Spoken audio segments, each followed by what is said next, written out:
நாங்கள் பில்லுலே கொடுத்துருவோம். நீங்கள் எழுதும்போது எங்களுக்கு வந்து 10 years warranty for media inside and for vessel எல்லாமே சேர்த்து 10 years வாரண்டி கொடுக்குறோம். யாரும் 10 years வாரண்டி கொடுக்கவே மாட்டாங்க. என்ன சொல்லுவாங்க நான் மார்க்கெட்டில் எல்லாரும், சார் இந்த ஃபில்டரை போட்டிங்கன்னா உங்களுக்கு நிறைய நாள் வரும், 3 வருஷத்துக்கு ஒரு வாட்டி ஃபில்டர் உள்ளே இருக்கிறத மாற்றினா போதும் அப்படின்னு சொல்லுவாங்க. ஆனால் வருஷம் மாத்திரமாய் ஆகிடும்.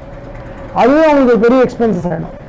அது நம்ம என்ன பண்றோம் அப்படின்றது இப்போ நான் உங்களுக்கு காட்டுறேன் பாருங்க. என்ன பண்றாங்க அப்படின்னா வெறுமனே இந்த மாதிரி கூழாங்கல் போடுவாங்க, மண்ணு போடுவாங்க, அப்புறமா கறி போட்டுருவாங்க, இந்த மாதிரி கறி போட்டுருவாங்க. அதுவும் ஒரே பெரிய சிலிண்டரா கொடுத்து மேலே வரைக்கும் உயரமா வச்சிருவாங்க, வச்சு ஒரு பிளாஸ்டிக் வால் போட்டு கொடுத்துருவாங்க. அவங்களுக்கு லைஃப் வராமல் போயிடும், கிளாரிட்டியும் இருக்காது. இப்போ நாங்கள் என்ன பண்றோம்னா இந்த மீடியாவை 2ஆ பிரிச்சிருக்கோம். நாங்கள் கீழே இருக்கிறது ஒரு வெசல்ல கொட்டுறோம், மேலே இருக்கிறது இன்னொரு சிலிண்டர்ல கொட்டுறோம். இப்போ கீழே இருக்கிறது பார்த்தீங்கன்னா இது ஒரு ஆக்சி பிளஸ் சைலெக்ஸ் அப்படின்னு சொல்லி ஒரு ஸ்பெஷல் சைலெக்ஸ் யூஸ் பண்றோம். அந்த மீடியாவில் உள்ள போனப்போ அந்த கிறிஸ்டல்ஸ்லாம் வந்து ஒரு ஷார்ப் எட்ஜஸாக இருக்கும். தண்ணி வந்து உங்களுக்கு ஃபில்ட்ரேஷன் அக்யூரசி பிரமாதமாக கிடைக்கும். அதுக்கப்புறம் MnO2 கொட்டுறோம். தென் செகண்ட் இதில் பார்த்தீங்கன்னா அகைன் சைலெக்ஸ் இன்னொரு சைஸ் வேறு சைஸ் கொட்டுறோம்.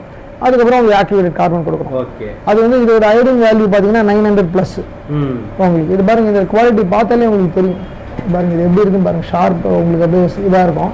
இவங்க யூஸ் பண்ணுற கறி வந்து இந்த கறி இது வந்து கோகோனட் சார்கோல், இது வந்து கோல் பேஸ்ட் சார்கோல். ஸோ அந்த மாதிரி நாங்கள் அந்த குவாலிட்டி நாங்கள் டிஃப்ரென்ஷியேட் பண்ணி நாங்கள் யூஸ் பண்ணுறோம் அது உள்ள. ஸோ அதனால் உங்களுக்கு ஃபில்ட்ரேஷனும் பிரமாதமாக உங்களுக்கு கிடைக்கும்.